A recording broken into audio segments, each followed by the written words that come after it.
Hello, what's up? How you doing, everybody? I'm James Romero, and this is SwitchWatch, your home for everything Nintendo Switch related. I'm back today with another review, and this one is Claws of Furry. The game has been developed and published by Terahard. If you want to get all the latest reviews straight to your door, why not consider subscribing if you haven't done so already? Let's find out if this one's worth your hard-earned cash. You take on the role of a ninja vigilante cat on a mission to rescue your master from the evil claws of an unknown boss, and that, my friends, is pretty much the extent of the story. So we're going to jump straight into gameplay. Claws of Furry is an arcade beat-em-up action side-scroller. You take on a bunch of different enemies from level to level. There are 50 in total, set across 4 different worlds. Whilst the moves are quite simple, it does take you a little while to get used to the controls. Your feline friend has 3 different attacks. You've got a light scratching attack, you've got a ranged fish throwing attack, and you also have an uppercut.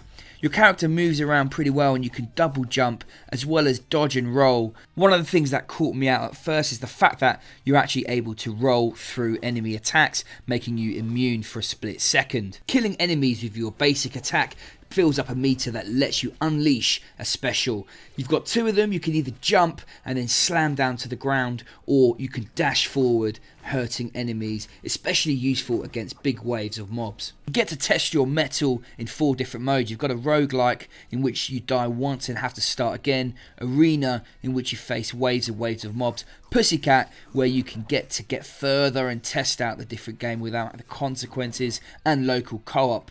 Now, playing this game in solo mode is pretty fun, but it is going to get repetitive pretty darn quickly. You're going to face the same waves of mobs again and again and again. You're going to die and you're going to have to redo it.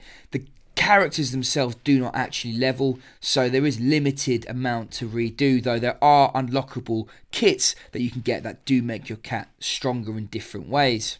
It's the local co-op carnage where this game really draws you in. Playing these same battles just feels more fun with a friend in tow. Now, as much as it is more fun with a friend, overall this gameplay is quite straightforward. You're just running and attacking enemies, dodging out the way. There's nothing particularly clever here. And at times it can just get downright confusing with a lot going on the screen.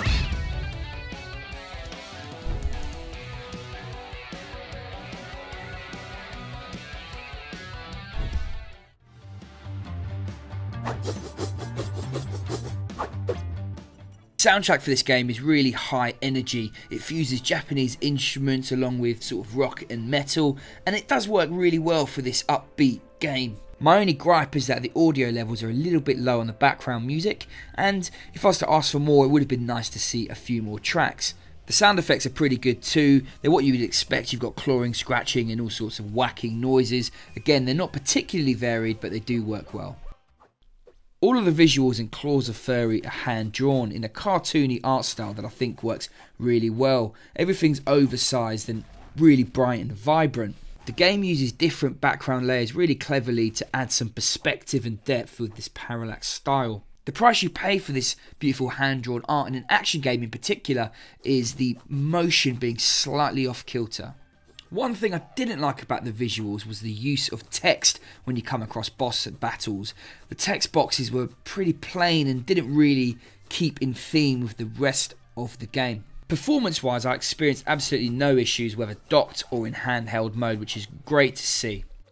The game comes in at a reasonable £8.99 in the UK and $9.99 in the US. At this price point, it's what I would expect. It's a fun game to play, though there isn't too much by way of replayability. I would have preferred to see a bit more in terms of character progression and something that lasts across the modes, maybe some online leaderboards and things like that.